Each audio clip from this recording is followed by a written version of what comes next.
വന്നിട്ടുള്ളത് കുട്ടികളുടെയൊക്കെ ഫേവറേറ്റ് ആയിട്ടുള്ള fried noodles recipe ആയിട്ടാണ്. അപ്പോൾ ഞാൻ ഇതെങ്ങനെ ഉണ്ടാക്കാമെന്ന് കാണിച്ചു തരാം.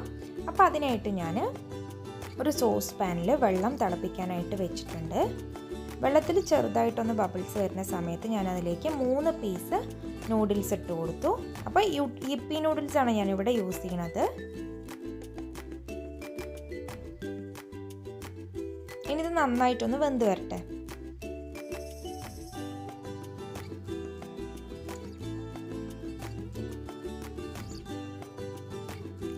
ഇപ്പോൾ നൂഡിൽസ് നന്നായിട്ട് വെന്ത് വന്നിട്ടുണ്ട്. ഇനി ഈ സമയത്ത് നമുക്ക് വെള്ളം ഒന്ന് അരിച്ചെടുക്കാം.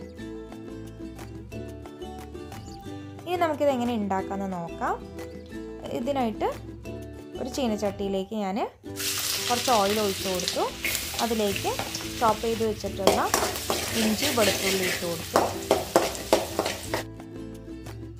അത് ചെറുതായിട്ടൊന്ന് സോട്ട് ചെയ്തെടുത്തതിന് ശേഷം അതിലേക്ക് ഒരു ചെറിയ സവാള സ്ലൈസ് ചെയ്തത് ഇട്ട് കൊടുത്തു. അത് ചെറുതായിട്ടൊന്ന് വഴറ്റിയെടുത്തതിന് ശേഷം അതിലേക്ക് അരിഞ്ഞു വെച്ചിട്ടുള്ള പച്ചമുളക് ഇട്ട് കൊടുത്തു. അതിനുശേഷം സ്ലൈസ് ചെയ്ത് വെച്ചിട്ടുള്ള ക്യാപ്സിക്കം, ക്യാബേജ് ചേർത്ത് കൊടുത്തു. അത് ചെറുതായിട്ടൊന്ന് വഴറ്റിയതിന് ശേഷം യിപ്പിൻ്റെ മസാല ചേർത്ത് കൊടുക്കാം. പിന്നെ അതിലേക്ക് 1.5 ടീസ്പൂൺ റെഡ് ചില്ലി സോസും 1.5 ടീസ്പൂൺ സോയാ സോസും ആവശ്യത്തിന് ഉപ്പും കൂടെ ചേർത്ത് കൊടുത്തിട്ട് നന്നായിട്ട് മിക്സ് ചെയ്തെടുക്കാം.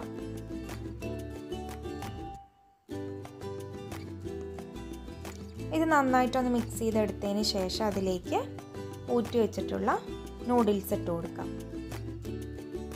ഇനി അത് നന്നായിട്ട് മിക്സ് ചെയ്തെടുക്കാം. മിക്സ് ചെയ്യുന്ന സമയത്ത് ഫോർക്ക് വെച്ചിട്ട് മിക്സ് ചെയ്യാനായിട്ട് ശ്രമിക്കുക.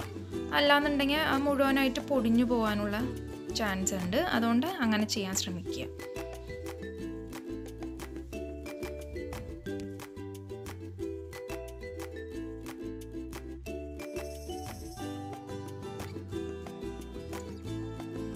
ഇനി നമ്മൾക്കിത് ചൂടോടെ തന്നെ സെർവ് ചെയ്യാൻ. ഇത്ര തന്നെ ഉള്ളൂ. ഫ്രൈഡ് നൂഡിൽസ് റെസിപ്പി റെഡി ആയിട്ടുണ്ട്. അപ്പോൾ എല്ലാവരും ട്രൈ ചെയ്ത് നോക്കുക, ഫീഡ്ബാക്സ് ഒക്കെ അറിയിക്കുക. Thank you.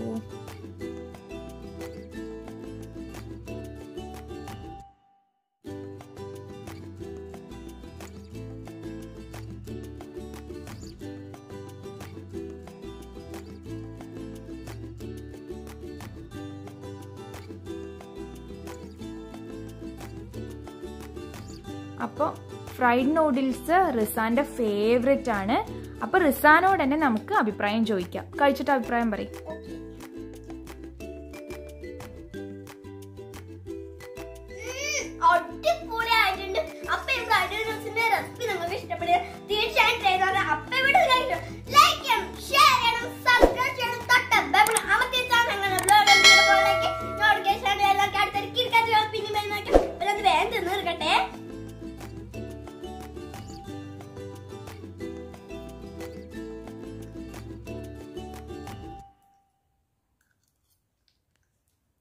Ta-da!